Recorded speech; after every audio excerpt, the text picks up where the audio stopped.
आपकी स्क्रीन पे quickly present कर देता हूं। सबसे पहले BHEL, जहां पे 2 ऑर्डर्स अदानी पावर से 3,500 करोड़ का और मिर्जापुर थर्मल एनर्जी यूपी से भी 3,500 करोड़ रुपए का ऑर्डर बैक करा है। कुल 7,000 करोड़ रुपए प्लस के ऑर्डर्स।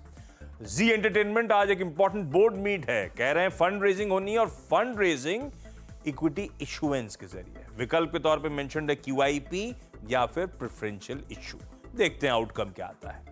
ITC, वो जो होटल कारोबार का डीमर्जर करना चाहते हैं, उसके लिए आज ऑर्डिनरी शेयरहोल्डर्स की मीटिंग है, उनकी मंजूरी चाहिए होगी। उनो मिंडा, ये अपनी EV पार्टनरशिप्स को स्ट्रेंथन कर रहे हैं और इस केस में एक करार करा है, कंपनी का नाम आपकी स्क्रीन पर है, अपने E4 व्हीलर पोर्टफोलियो को स्ट्रेंथन करने की तैयारी। सेंचुरी टेक्सटाइल्स, इनकी सब्सिडरी जो है 100% सब्सिडरी बिरला एस्टेट्स, उसने दिल्ली में गुरुग्राम में दरअसल एक करार करा है। वहां पे एक रेजिडेंशियल प्रोजेक्ट डेवलप करेंगे जिसका कुल रेवेन्यू पोटेंशियल ये कह रहे हैं करीब 5,000 करोड़ रुपए के आसपास का होगा। IEX का मई मंथ का अपडेट आया है। ओवरऑल वॉल्यूम्स 29% के आसपास का जंप डिलीवर कर रहे हैं।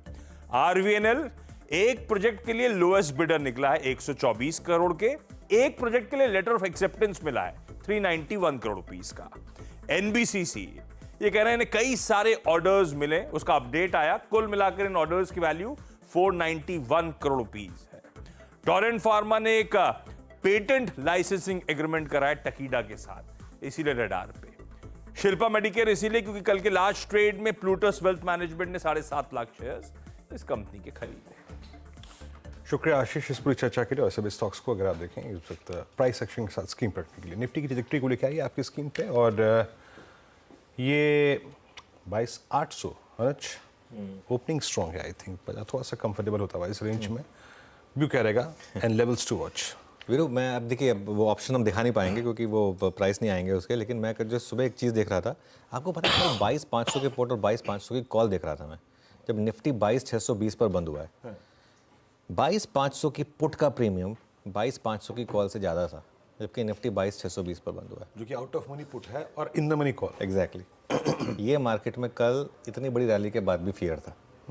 ये जो आज गैप अप हो रहा है ना, ये आपको ये दिखा रहा है, क्योंकि मार्केट में कोई है ही नहीं लॉन्ग साइड पर। पता है एग्जैक्टली, जब मैं वो पिरामिड्स बनाता हूँ ना अनुज, पुट राइटर्स थे नहीं, कोई पुट राइटर है ही नहीं, कोई है ही नहीं पुट राइटर, ढूंढना ही मुश्किल है पुट राइटर का। तो वही तो मतलब आप इमेजिन करिए, कोई 22,500 की कॉल 150 रुपये बेचने को तैयार था कल, जबकि मार्केट इतनी बड़ी रैली दिखा रहा था। तो वो मुझे लग रहा है आज वो कॉल राइटर्स फंसेंगे निफ्टी में। ये बहुत ज़्यादा मतलब टफ मार्केट है इस समय मतलब ऑप्शन ट्रेडर्स के लिए खास तौर से, और सपोर्ट लो स्टॉप लॉस ढूंढना थोड़ा मुश्किल हो जाता है। एनीवे, पहला सपोर्ट 22,500 से 22,565 20 डेमा का जोन, और उसके बाद वीरो सीधा सपोर्ट 21,800 पर, क्योंकि उस पर ऐसा बोल रहे हैं कोई पुट राइटिंग नहीं है, तो कल लो 21,800 पर। रेजिस्टेंस हम उसके ऊपर खोल रहे हैं 22,660 कॉल राइटर का जोन, और अगेन उसके बाद नेक्स्ट रेजिस्टेंस सिर्फ सीधा 23,338 पर। तो स्टॉप लॉस लगा के ट्रेड करें, अगर ट्रेड कर सकते हैं तो।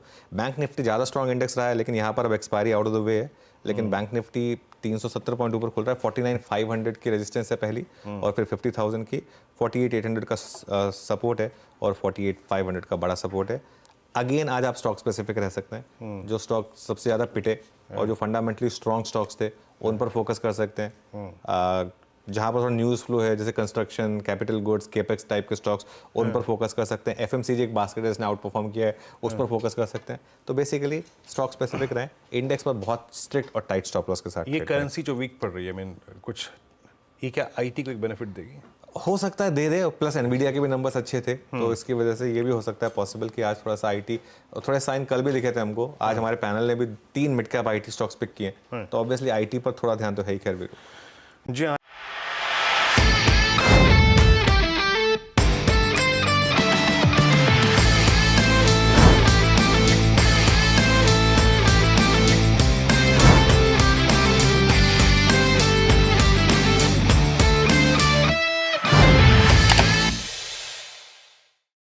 बता दें कि मनी कंट्रोल पर दिए गए विचार एक्सपर्ट्स के अपने निजी विचार होते हैं। वेबसाइट या मैनेजमेंट इसके लिए उत्तरदायी नहीं है। यूजर्स को मनी कंट्रोल की सलाह है कि कोई भी निवेश निर्णय लेने से पहले सर्टिफाइड एक्सपर्ट की सलाह लें।